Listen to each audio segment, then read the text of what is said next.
Price lord. Bible വചനങ്ങളിലൂടെ സാംസൻ്റെ ചരിത്രം അവസാന ഭാഗത്തേക്ക് എത്തിച്ചേർന്നുകൊണ്ടിരിക്കുന്നു. ഞാനത് കണ്ടിന്യൂ ചെയ്യുകയാണ്. സാംസൺ തന്നെ വേദനിപ്പിച്ച ഫിലിസ്തീനെ വധിച്ചതിന് ശേഷം അവൻ ഗാസയിലേക്ക് പോവുകയാണ്. ഗാസ അവൻ സാധാരണ മനുഷ്യനെ പോലെ, കർത്താവ് ഇല്ലാത്ത ഒരു സമയം വരും. എപ്പോഴും കർത്താവിൻ്റെ ആത്മാവ് ഉണ്ടാവില്ല.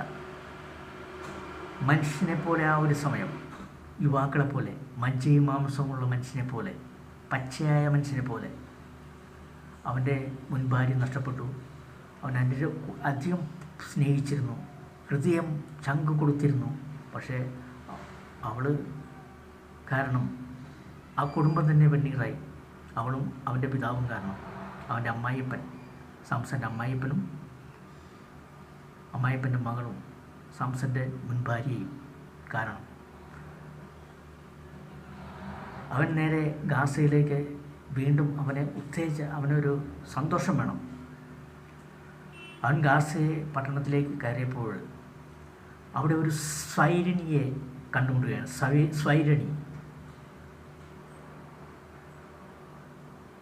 അവൻ സാധാ മനുഷ്യനെ പോലെ തീർന്ന് അവളുമായിട്ട് അവളുടെ കുടുംബത്തിൽ അവളുടെ വീട്ടിൽ കയറി ശയിക്കുകയാണ്. അവളോടൊത്ത് ശയിച്ചു. ഇത് ഫിലിസ്തീർ അറിഞ്ഞു. ഫിലിസ്തീർ അവിടെ മൊത്തം വളഞ്ഞു. ഗാസ പട്ടണത്തിൻ്റെ ഗേറ്റിൽ പതിയിരുന്നു. അവനിവിടെയുണ്ട്, നമ്മുടെ ശത്രു, അവൻ നമ്മുടെ വലയിൽപ്പെട്ടിരിക്കുന്നു. അവനെ നമ്മൾക്ക് നാളെ വെളുപ്പിന് അവനെ തീർക്കണം. അവൻ പുറത്തു വരും. അവരനേകം പേര് കാത്തിരിക്കുന്നു. ഇവൻ സാധാ മനുഷ്യൻ. അവൻ്റെ ആ ഒരു സന്തോഷം അവളുമായിട്ട് സ്വൈരിണിയുമായിട്ട് പങ്കുവച്ചു. പാതിരാവരെ അവൻ കിടന്നു.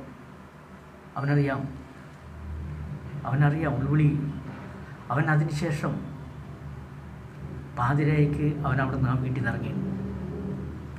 ഇവരോട് നേരം വെളുക്കോളം കാത്തിരിക്കുകയാണുണ്ടോ. അവൻ വരും. ആ സമയത്ത് അവർ ചിലപ്പം മയങ്ങിക്കാണായിരിക്കാം. ഇവൻ പാതിരായ കഴിഞ്ഞപ്പോൾ അവനിറങ്ങി. അവിടുന്ന് ആ വീട്ടിൽ നിന്ന് ഇറങ്ങി. അവനിറങ്ങി ചവിട്ടി മെതിച്ചാണ് അവൻ പോയത്. ചവിട്ടി മെതിച്ച് ഗാസ പട്ടണത്തിൻ്റെ ആ ഒരു വാതിൽപ്പടിയുണ്ട്. ആ വാതിൽപ്പടി അങ്ങനെ തന്നെ പൊളിച്ച് അവൻ